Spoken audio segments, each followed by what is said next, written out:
welcome to my YouTube channel. My name is Maureen Kemeshiri. If you just discovered my channel, you are highly welcome. And if you are a returning subscriber, thanks for tuning in. This video is about my relocation process. I want to share the steps that I took in migrating from Nigeria to Canada with you guys.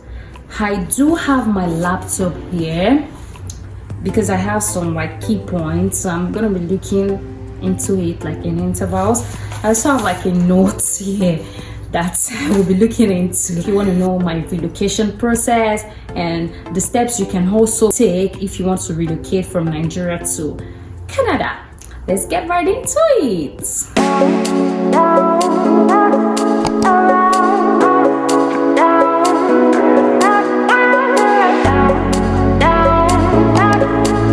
Welcome back, guys. So in relocating or migrating from Nigeria to Canada, the number one thing you need, and I think everyone already knows that, is a valid passport. You need a valid passport, and it is advisable that you get a passport that still has at least more time or a longer duration of time before it expires. Even if you're coming for a postgraduate program or an undergraduate program, whatever degree you're coming in to get, you should get a passport that still has that can cover the duration of your study.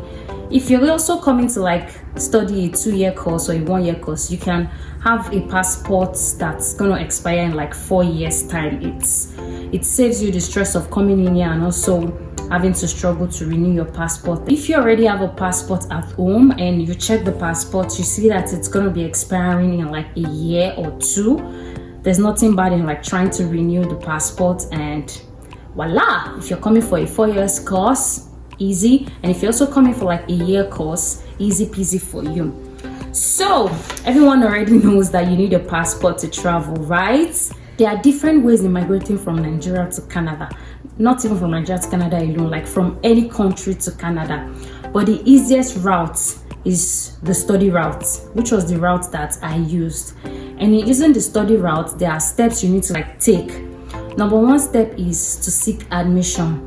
You need to seek admission. You need to browse, go online and check for schools. You need to look for a school of DLI. DLI is Designated Learning Institution. Those are the schools that makes you qualified to get your postgraduate work permit after the duration of your study. After making the decision on the school you want to go to, you need to decide on the degree you want to go for, either postgraduate or undergraduate. And there are 2 factors you need to consider in making that decision. Number one factor is your age. You need to consider your age, and you also need to consider if you've had an undergraduate program before. If you've had an undergraduate program before and you are coming into Canada to have another undergraduate program, you will need to include a very strong, valid and concrete reason in your SOP. SOP is statement of purpose. You need to include it there while you already have an undergraduate program and you still want to come in to have another undergraduate program. And if you are 30 years of age or above, I would advise that you just do a postgraduate program to avoid explanation, to avoid shalaye. Just go for a postgraduate program and just do your thing. After you have made your decision on the degree you want to go for, there are some schools that require tuition deposits while some other schools don't. But I will always advise that you should pay deposits so that it will give your admission a very strong standing, and it will also convince the officer in charge of your application that you are really coming into Canada to study. It makes everything very easy for you.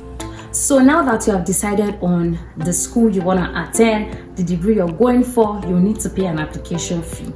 Application fee varies. It varies on the degree and the school. Mine was 120 Canadian dollars as at when I did the application, but I don't know what it will be in other schools. But my school and the degree, it's 120 Canadian dollars.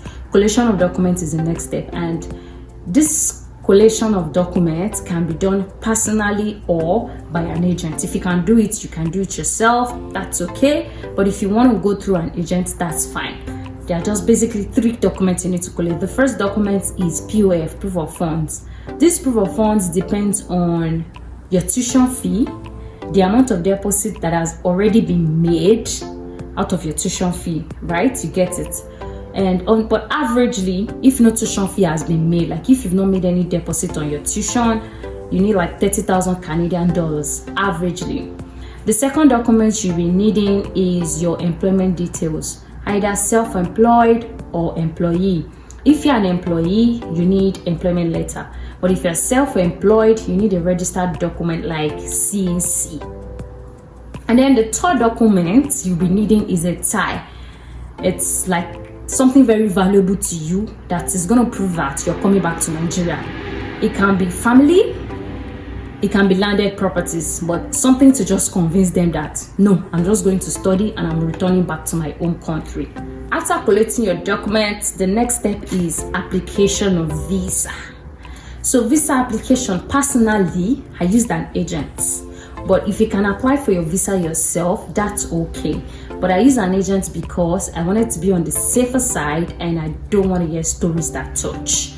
So for visa application, the documents I listed out, the POF, the employment details, and then the tag are what my agent requested for. So basically, visa processing time, it varies. Visa processing time varies. It depends on the number of applications they have and also how fast your document verification is done. Sometimes it's slow, but sometimes it's really fast.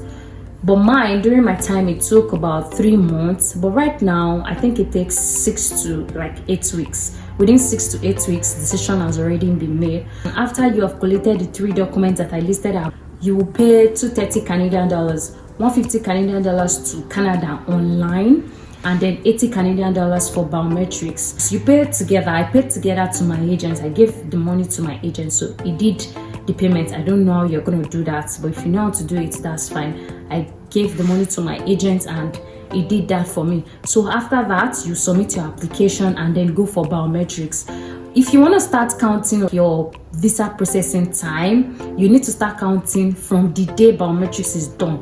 If you do your biometrics like today, you start counting your visa processing time from like today. Do you get it? You count like 6 weeks. You know, I said 6 to 8 weeks, like it's now faster now. You count like 6 weeks from that day you did your biometrics, or 8 weeks from that day, or 2 weeks from that day, or a day from that day. Just kidding. It can't be 1 day unless you are really anointed. So then when decision has been made on your visa, you'll be called for medicals and your passport to be requested for. So your passport gets ready in like 2 weeks. Yes, your passport to be ready in like 2 weeks, and then you pick your passport, you book flight, and voila, you're in Canada. Easy peasy, right? I think I really made it so easy. Like my explanation is so easy. It's not really a big deal. You just need like prayers and then money. You need prayers, you need money. So I'm going to give you the breakdown of the total amount of money I spent. Well, not accurately the total, because there are some small amount of money that are not included here, but at least a breakdown of like the total amount of money spent. I'm going to be looking into my notes because I wrote this down, so I'm going to be looking into it to tell you guys. The first one is medical. Medical was 56,000 naira when I did it. I don't know how much it is currently. The second one is the application fee I talked about that you pay to Canada online, as well as biometrics. So that's 230 Canadian dollar. I splitted it 150 for application and then 80 Canadian dollars for biometrics. So that makes it 230 Canadian dollars. Then flight was 1.2 million. I'm sure it's not 1.2 million anymore, but flight was 1.2 million as at when I came into Canada, and I booked, I think, a month. Yes, I think was it a month? Yes, I think a month before I left, I booked my flight. And then SOP, statement of purpose, 50,000 naira. Your agent can help you write that, and if you want to write it yourself, that's okay. And then agency fee, I paid agency fee of 1.5 million naira. I don't think it's 1.5 million naira anymore, but then it was 1.5 million. Then my proof of funds, the total amount of money, like the total proof of funds I used from start to finish, if I am accurate, was 22 million naira.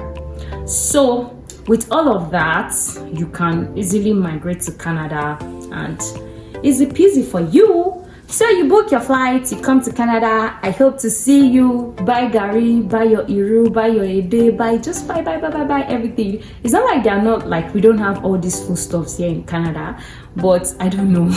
It was when I got here that I realized that all these things are here.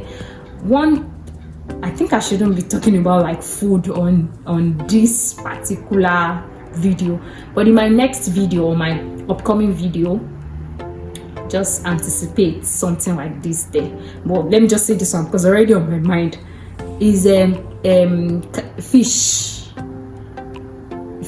Yes, that one, like not ice fish, like dry fish, dry that one. Can bring that one when you're coming. Put better, you can bring it when you're coming. Yeah, so guys, basically that's just everything.